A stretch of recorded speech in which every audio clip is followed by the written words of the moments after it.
Hi, I'm Betty McLean, and welcome to Healthcare Hope, a podcast for nurses. I believe all stress is manageable and burnout is not inevitable. As a registered nurse with 2 decades of bedside nursing experience and now a certified burnout coach, I understand the challenges that nurses face. I've experienced the highest of highs and the lowest of lows in healthcare, and I've had my own burnout journey. This podcast is dedicated to helping nurses like us manage stress and overwhelm while building resilience using practical life coaching strategies.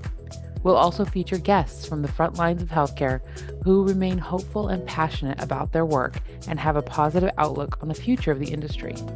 Join me in building strength for ourselves and hope for the future of healthcare. In today's solo episode, we're going to dive into practical, easy-to-do techniques for stress reduction. Nursing is one of the most rewarding yet challenging professions. The emotional and physical demands often leave us feeling drained and overwhelmed, but there are ways to manage this stress effectively.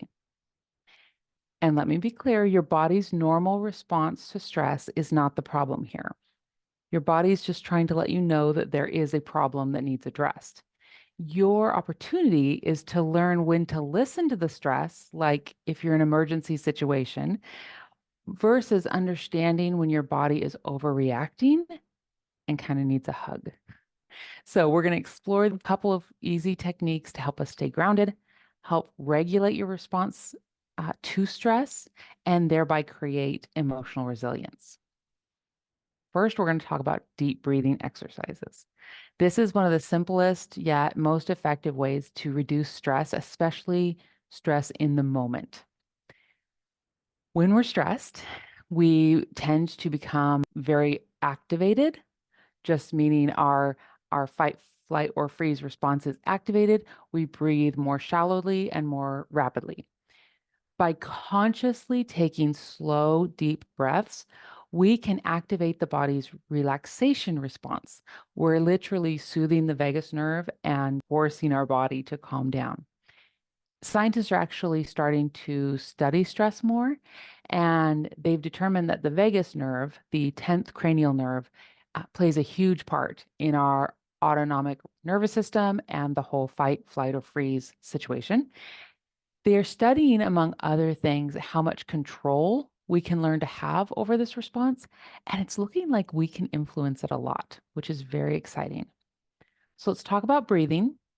We all know how to breathe. If you're listening to this podcast, you are breathing, but let's go over just very basically. When we're doing deep breathing exercises, we want to use the diaphragm. We want to do what people sometimes call belly breathing, but we're not engaging the abdominal muscles. If you put your hands on your stomach and you take a deep breath, your diaphragm is actually contracting and pushing down, and your stomach muscles will kind of feel like they're going to go out ever so slightly. That's what we're looking for when we talk about taking a deep breath. It's not in your chest as much as it's deep in your chest or almost into your belly. You're wanting that air all the way to the bases of your lungs. Okay. So the first technique we're going to do is called 4-7-8. You're going to breathe in for a count of 4, hold for a count of 7, exhale for a count of 8. Again, you can do this even if you are not in a seated or lying down position. You can do this standing. You do want to make sure your shoulders are relaxed if possible, your jaw is relaxed if possible.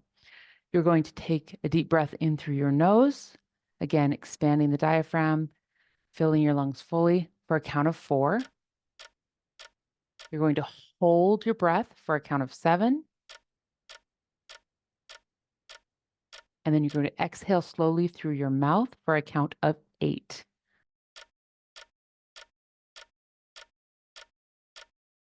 You're going to repeat this 2 or 3 times. The longer exhale, so you're breathing in for a count of 4, holding for a count of 7, breathing out for a count of 8. The longer exhale is important. When we're doing any breathing exercise specifically to lower stress, that long exhale is what's triggering your body and your vagus nerve that you are safe and it's okay to lower those stress hormones. Again, you can do this anytime you're noticing that you're feeling overwhelmed or you're noticing that your stress level is starting to climb. Whether you're at work, you're at home, doesn't matter. So if you're going to practice that now, we're going to go ahead and practice it. So in for a count of 4, hold, exhale. Now, if that long of a hold was too difficult for you, count faster. If it was really, really easy for you, you can count slower. Again, the important part is the inhale should be about 4, count of 4. The exhale should be longer, about double, count of 8. All right. The other technique, breathing technique I want to teach you is called the physiological sigh. Again, this one is you can use it in the middle of whatever you're doing. You're going to try to put your body into a comfortable position. But again, if you need to be standing, if you can be sitting, great. Just try to think about relaxing your shoulders, your jaw. Again, you're going to be breathing into your belly. So nice deep breath. What you're going to do is take a deep breath in through your nose. And when your lungs are almost full, you're going to take a quick inhale, quick, sharp inhale through your nose, essentially topping off your lungs. And then you are going to exhale through your mouth fully. Again, long, long, long exhale. And repeating that 2 or 3 times is going to be fantastic. The wonderful thing, the thing that I love about these 2 techniques is you can do them whether you're sitting at the nurse's station, you're literally face to face with an unhappy person who needs to go on a rant and get whatever anxiety or anger out of their system. You can do it while you're sitting in your car in a traffic jam. You can do it while your toddler's having a meltdown. Like you can do it anywhere. What I would love for you though, is to practice them. Practice them when you are not stressed, when you don't need them. What I've found is my clients will practice both and they'll find one comes more naturally to them than the other. And so when you are in that moment, your go-to one is going to be the one that comes most naturally to you. And then if you're still struggling, you can try the second one. I love giving you lots of options so that when you need to deal with stress, you can go to your toolbox and you've got choices. So that's what these different breathing techniques are. They're just choices. Another really powerful, yet simple tool is gratitude journaling. It helps us to break free from the cycle of stress thoughts.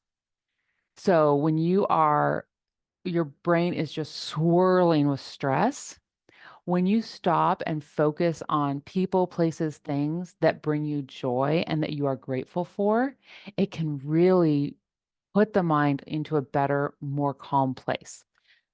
You can do this one of 2 ways. The first way would be you're in the middle of work or you're in the middle of a stressful day. You're going to take 1 to 5 minutes, and I want you to set a timer. So go to the break room, set a timer for 1 minute, 2 minutes, 5 minutes. So you don't have to think about what time it is. You're going to sit comfortably and close your eyes. You're going to notice your breath. Notice the sensation of just breathing, not doing any of the special techniques, just breathing, connecting with your body. Then in your mind, you're going to list 1 to 5 things, people, places, things that you're grateful for. So you're going to list out, if one is just sticking out to you, you're just really, really grateful for one thing, great. If you've got a few, think of a few, but you want your top 5. Do that pretty quickly. And then for the rest of the time on your timer, you're going to really, really focus on one of those, pick one, and just everything about that person or place, you're going to think about all of the reasons that you're grateful for them. You're going to let that thinking turn into emotion, love, and gratitude. And that thankfulness is just going to fill your mind and body. And when the time is done, you're going to return to your day. But that feeling of love and gratitude, it's going to stick with you. And it's going to hijack those stress thoughts just a little bit, allowing you to slow down and calm ever so slightly.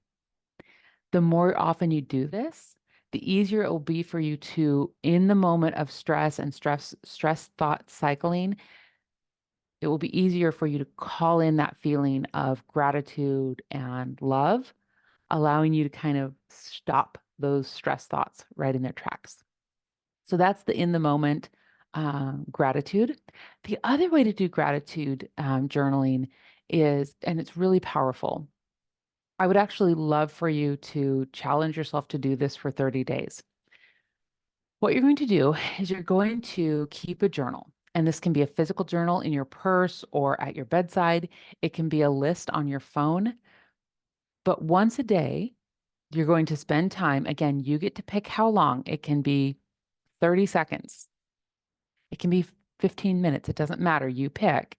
You're going to, for that amount of time, write a list of all the things for which you are grateful in the last 24 hours. And it is perfectly okay if the same people, the same things, the same places end up on your list every day. It doesn't matter. Each day, for a set amount of time, you decide you're going to write all the things that you're grateful for. If you challenge yourself to do this for 30 days, even if you miss a few days in there, your brain is going to start becoming more resilient to stress. When we know how to call up these feelings of love and gratitude, when the stress comes, it's like we're inoculated a little bit. Yes, the stress still comes. There is no way to remove stress from our life. We actually don't want to remove stress from our life. That's a whole nother podcast. Um, but when we have these feelings of gratitude and love for things, people, places in our lives, it acts as a little bit of a buffer between us and that stress, and it makes us more resilient. Now, the last thing we're going to talk about is really exciting. I'm sure you're just going to be so overjoyed, but we're going to talk about the importance of physical activity. I know. You've heard it all before, but just stay with me. Physical activity is so important. Yes, for our physical health, but also for our mental well-being. It also acts as a buffer towards stress. It releases endorphins, which are natural mood boosters. It can help you sleep better. It builds your muscles, which is, again, a whole nother podcast. It's amazing. All the things. And here's what I want to tell you. If you don't have hours to spend at the gym and you're someone who starts and stops exercise routines like it's your hobby, it's okay. All you need to do is pick something each day and try to move your body a little bit. A 5-minute walk during your lunch break. That's all it needs to be.